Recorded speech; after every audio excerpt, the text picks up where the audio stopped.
So the name of this panel discussion is a post-upfront perspective on the state of the multi-currency market. So come on in. There's lots of seats right here. So the media industry is in a crisis of confidence as buyers and sellers grapple with understanding, measurement, and delivery of digitally delivered video and the continued growth of addressable TV. Everything is up for grabs. Now, we're watching, although it doesn't feel like it, Madison Avenue walking away from 70 years of one system. We've heard lots of discussion on how television was bought and sold. And we've just completed another TV upfront. Could you close that door when you come in?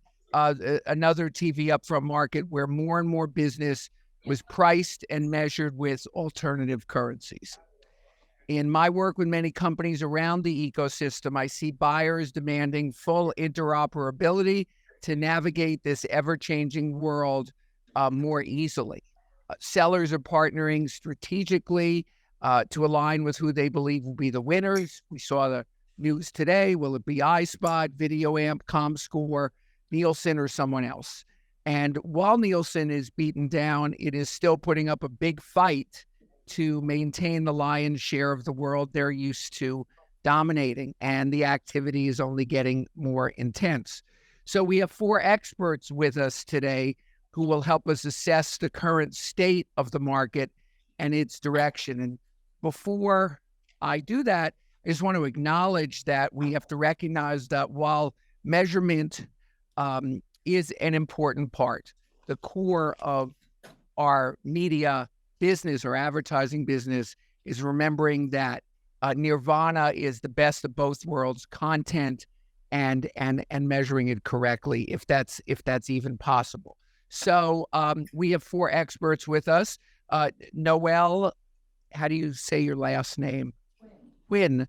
Noel Wynn from Warner Brothers Discovery, Michelle Stone from Paramount, Drew Kane from Media Ocean, and Howard Schimmel, a longtime media fixture in the business and on the board of Data Fuel X. So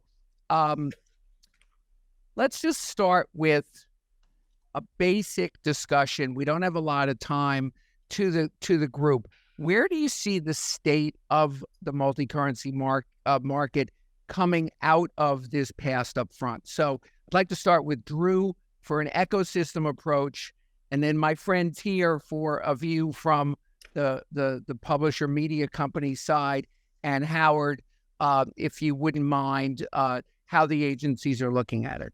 Drew. My pleasure.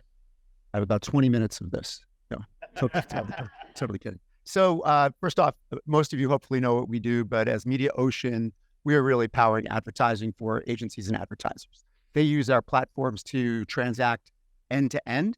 So this encompasses planning and earlier activities through transacting all the way through post-analysis, measurement, and it's all channels. We do this to the tune of $200 billion globally. So there's a lot happening. When we look at this market, I got to go back over the last 2 years and say we have had conversations, and I'm not exaggerating to say hundreds across the space. Agencies and advertisers, networks and publishers, the providers themselves, sitting over there. It spanned all of them. Everyone has leaned in, and that's an absolute fact.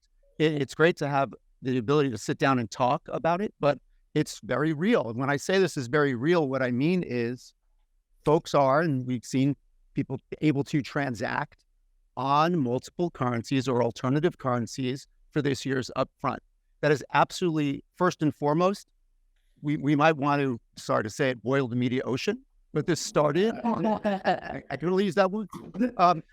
It started with linear. It really has started with linear. It actually was around traditional demos to start, and then we got signals from agencies that advanced audiences and data-driven linear was hugely important. And that's what supported in-system. We're transacting. I'll go over. I can still give you a high five for things we're doing. We got stuff going on. We've got stuff going on. And this is really real. It's important. Where we're seeing this also is in digital, CTV, that's the next area. And it's really not just about measurement, but measurement's fine. It's how do you turn measurement into currency, what folks are willing to transact. Let me just Yeah, please. in for you. Yeah. So what do you see as the state of the market, and what are you doing It's still, all these new players? they're all established. They're supported in platform. The state of the market is there's certainty and there's uncertainty. We're working through standards. We're working through what's needed to scale. And those are the next places. So before we start talking about truly converged, we're talking about that capture, that ability to operationalize what folks are doing, because that's what we do. It's really about operationalizing. So are you currently operationalizing all of the major plays in? Correct. We support Nielsen, Comscore, iSpot, Video App that have been deemed currency. So let's go to the media company view, please. Yep. I'll start. So similar to what Drew said, we thought about this a lot from an operational perspective, probably a few years ago now, on how do we get all this data into our systems to be able to transact, not only from an advanced advertising perspective, but also from a demo perspective. How do we make sure we're ingesting all of this data into our systems so that we can create estimates across multiple currencies? We can create plans, optimize media plans across advanced advertising deals, as well as estimates against demo-based deals. So we spent probably a few years now talking about operationalize, ingesting the data, making it work. Not only that, but how do we integrate machine learning models into all of this so that have the ability to do this in a faster, more accurate way when you're now integrating multiple currency sets into all of your tools and platforms. So we spent a long time doing that, shared our insights, talked to all of our friends at different publishers, at MediaOcean, to make sure that we're not doing this in a silo, right? Like, this is important to happen across the board, across the industry, and not, okay, Paramount can do it. There's no great advantage to one publisher being able to transact, or MediaOcean being able to have it integrated in the system, but the publishers then not being able to do it. So we spent that time doing that. Now, in a post-upfront world, we are seeing a lot of movement in how people at the agency side are really thinking about those transactions. The advanced advertising world, it was kind of more of a no-brainer. Big data against first-party data sets, or how are you matching an advanced audience to a smaller panel versus a big data set? That was something that I think early on, for a while now, people have really thought about that. But I think now that we're seeing agencies utilizing different planning tools, looking at different data in different ways, that's evolving more beyond just the advanced advertising space. How would you characterize this upfront versus last year in terms of the general quantity of people that are using alternative currencies and the reception it's getting? I think upfront to upfront is, we're seeing movement, but I think throughout the year, not only in the upfront, especially in like an advanced advertising world where we're building those optimized media plans throughout the year, we saw a change consistently quarter over quarter on how people were thinking about the audiences they were activating against and currencies that they were looking at to do that transaction. So I think we've seen a shift, and now we're continuing to see kind of more of a shift in big data, greater fidelity in that data. Is one final. So is it twice as big? Is it man, or just okay? One. I think there's big. There's a big movement. No, there is a lot of movement. I don't know the exact percentages. There's a lot of.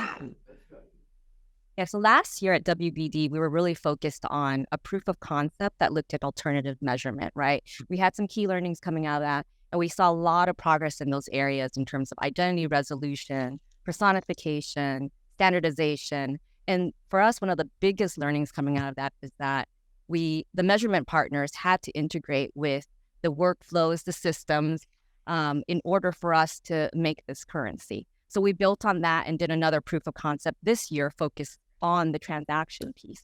And so it was building the pipes in order to do that, and it was testing the pipes in order to do that. And I can say post-upfront, we are in a multi-currency world, right? Period.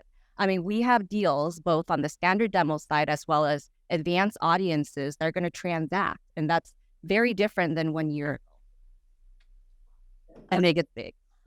Just another point, like having the other side, the media ocean side, the buy side, speaking the same language as the publisher side, having that through line, I think is going to make a very, very big difference in this. To be able to say, okay, well, this was your buy and this is what it posted at, and then have them see those same numbers on the other side is going to help move the industry. Absolutely. And not that we never want you to talk, Howard, but I don't want to talk.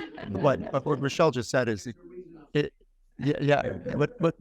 what Michelle said is absolutely right, though. And it's not just working with Paramount, it's working across the space. That having the same view of the data is incredibly important. And that really ties into, call it veracity of the data and confidence in being able to transact. And we put a ton of effort in this together to make that happen. So Howard, you have started a new company. I'd like you to talk a little bit about that, just to get your perspective, and then would you share with us for you? We don't have an agency person or marketer here today, but I'd love you to take. Yeah, thanks, Scott. So just by way of background, Data FuelX, we're 2.5 years old. And the easiest way to sort of describe us is that we are Paramount Vantage for networks that don't have the internal resources to build something like that and need to outsource that. So we are building audience forecasts, optimizing deals, stewarding deals, any alternative currency, any data-driven linear or HSEX target. We're working with publishers like Weather, Televisa Univision, and a couple of others. And look, one thing I think that's really, really important, and not to sort of just flatter one of our clients, is the reality is the market could move away from Nielsen. Weather Channel did their entire upfront with video.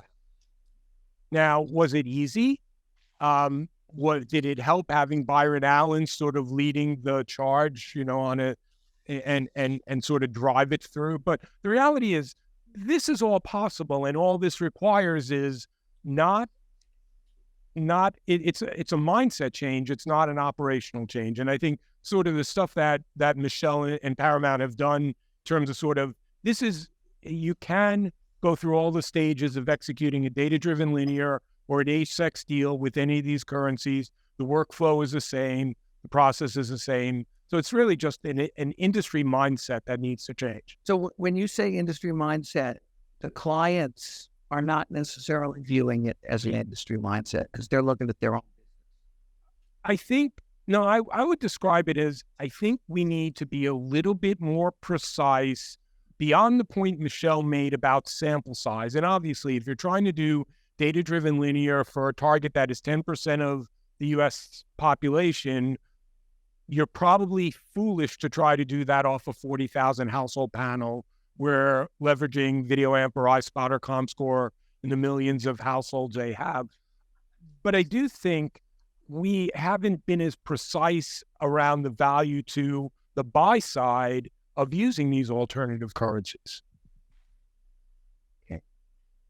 So I would like to go back to the media side. Could you talk through maybe an example, you don't have to use the client's name, of actually the process of using an alternative currency, what happens in the discussion, where the conversation takes place. I was asked to help kind of make it real for everyone so that we understand what the actual state is. So just in, again, general terms, what are the steps? Hi, we're going to measure on this year. No, you're not. Okay, give me a better price. I mean, think a little more, right? I know Chris has a lot to say about that, but we'll go ahead.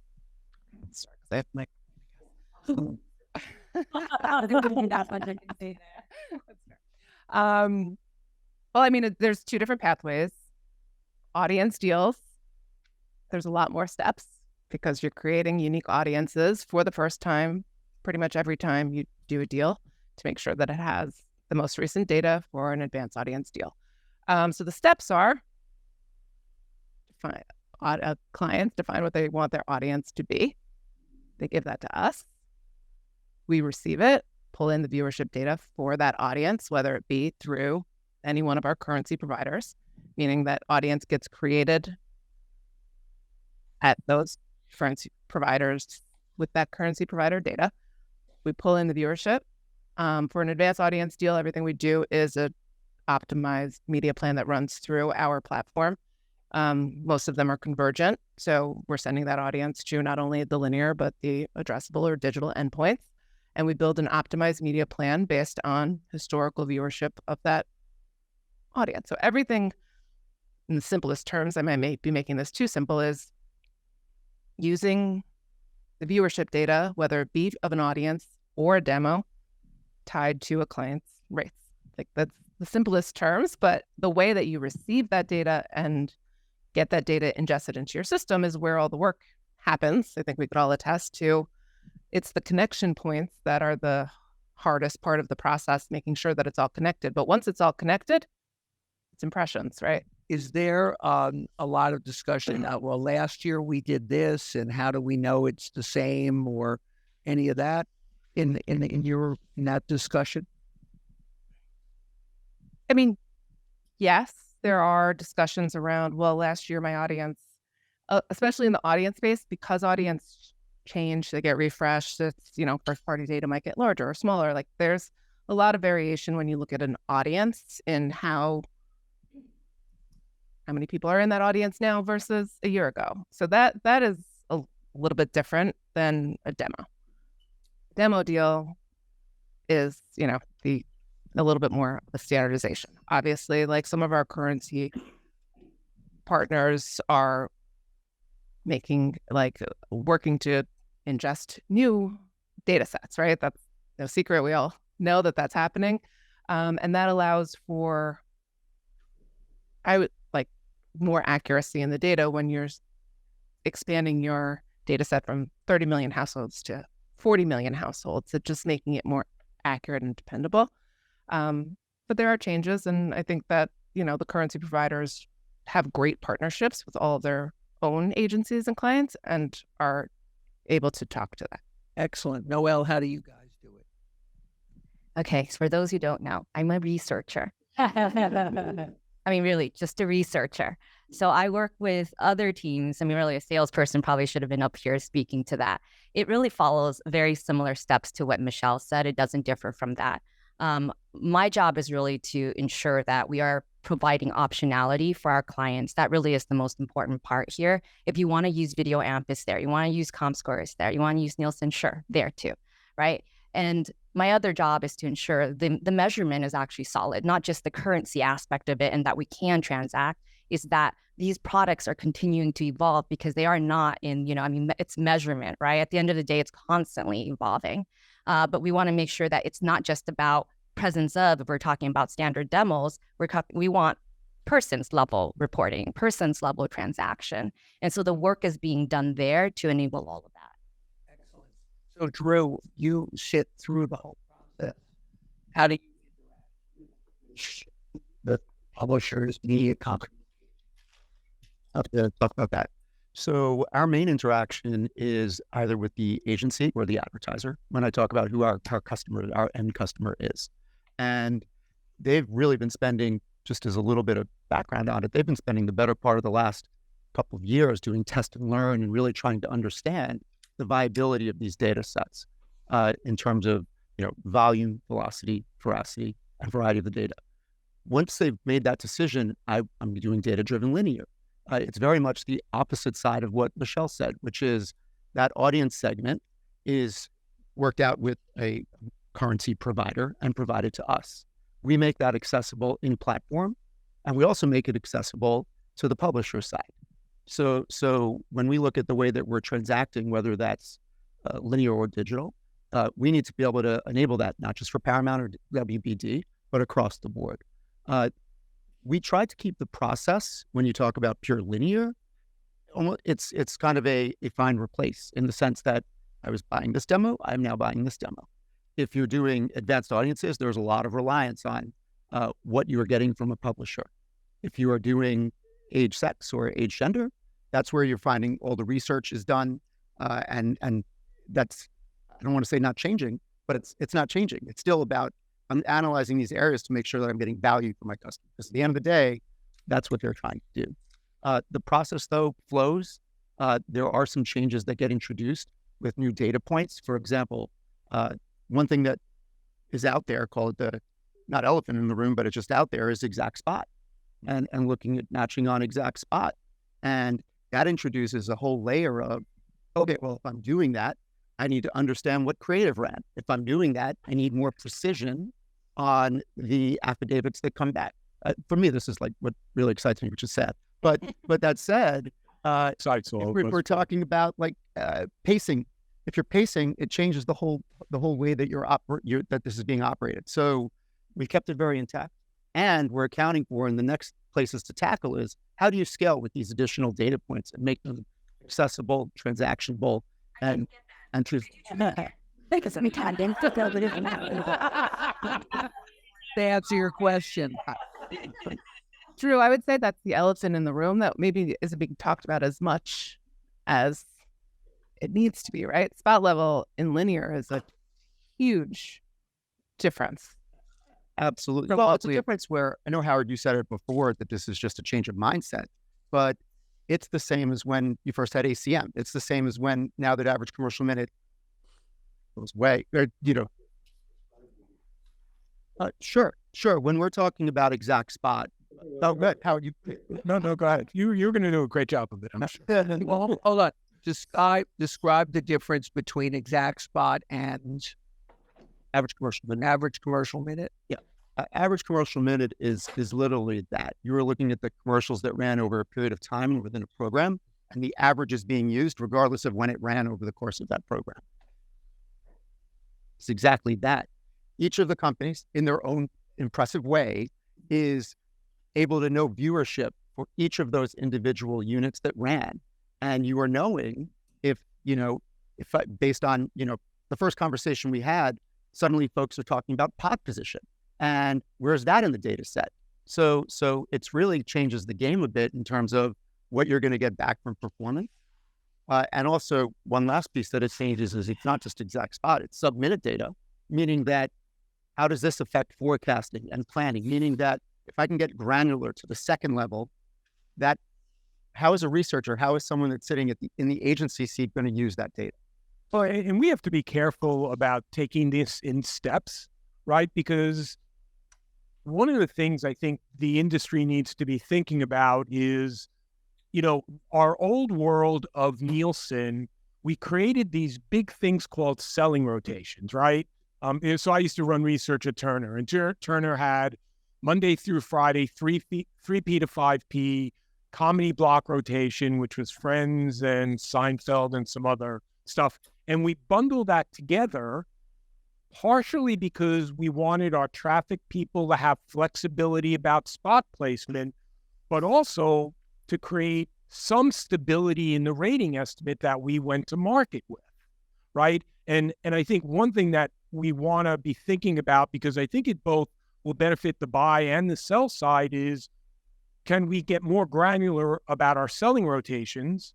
Like, could Turner sell each one of those half hours individually? Because if you're forecasting it against 40 million IDs, you might have enough stability there to not put too much of your inventory at risk.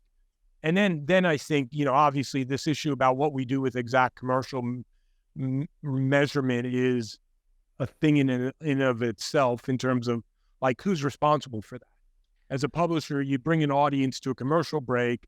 If a really bad ad runs and the rest of the break does badly, does the publisher pay? Does the advertiser pay? I mean, it's a big thorny issue that we need to think about. So we have time for one more question, but before I ask that quick question to everyone, Howard, could you just go back to your Weather Channel example? And you got every one of your deals with the Weather Channel off of the Nielsen currency and on to exclusively Video amp for age sex. So would you just give us like the 5 steps that happen there minus the Byron Allen so that people can understand? It's not 5. And JT did all the work. I'm just it's really just a matter of building a rate card that reflects video amp and not Nielsen. It reflects creating a sales strategy for the discussions that were had with all the investment groups at the agency. And, actually what's sort of interesting is those deals started running a week ago this past Monday. So, again, this is not hard. The hardest part of this, Michelle, I'm sure could vouch for this, is it's all the data gymnastics that the people managing data have to deal with, because each one of these currency providers, data looks a little different. Video amp threw everybody a giant curveball when they added Comcast data, because suddenly now you couldn't pull ID level data out of the system. But once that's done, this is really not that hard. And I think, though, to that point, it's not that hard because we kept the deal structures and everything intact, right? Like C3, average commercial minute is average commercial minute. The way you sell that, the way you steward that, the way you post on that is all the same. I know we're talking a lot about operations, but once you move to a world where it is spot level, the notion of, okay, well, we can maybe make those selling titles 30 minutes, maybe, but that is a huge difference from what we've done for a lot of years. And I think there's a lot of talk in the industry around when it's going to happen. Like, the next upfront is unfortunately not that far away, even though this one just ended. Like, how do we all prepare for that when it's not just taking an impression at a commercial minute and then implementing it into your standard processes, but fundamentally changing the way that all of linear has transacted? I could keep this conversation going on for hours. Let me just close with a very simple question for each of you, answer to the best of your ability. What do you think it's going to take to double the use of alternative currencies a year from now? What's it going to take from your purview to what's going to happen to get to the next step? Yeah, I shared a lot of great things. I think there still needs to be work to be done in terms of some of the methodology in itself for these alternative currency providers. And I think the sharing, of knowledge across the board, both on the publisher side and even on the buy side, in terms of what everyone is learning to build that confidence, right? Because we're looking at the data set and we're doing these proof of concepts and we're setting them up in an experimental design with the intention of understanding the gaps that exist and what are drivers of those gaps, so that we can surface it and say, hey, these are the areas that are most important to solve for, so we can keep evolving these products to a better place, and we share that with everybody else to increase adoption. And I think that's huge. Okay. Michelle, would you like to answer that?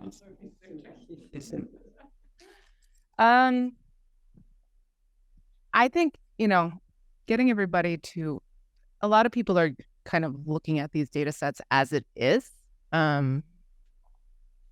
Getting them to realize that there is no real difference there's no difference. You can transact on it, you can post on it, and then you can measure on it. Like, seeing that I keep going back to this, and I'm annoyed by myself at saying it, but operationally, if everything remains the same, I think the adoption will continue to grow. Drew. I don't think it's necessarily for us about doubling the use of alternative currencies. For us, it's making use of what's available now. No, but what do you think it's going to take?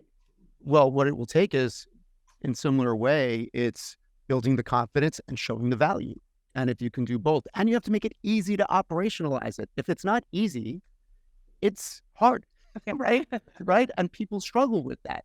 So there's that aspect. But the reason I emphasize or say you really have to think about take advantage of what's available. We're going down a path where you have more data available. You can be incredibly smart about what you do. And ultimately, you're trying to drive value and outcomes for your clients on both sides, right? So for me, it's like, taking advantage of those, build the confidence, make it scalable, and make it operational.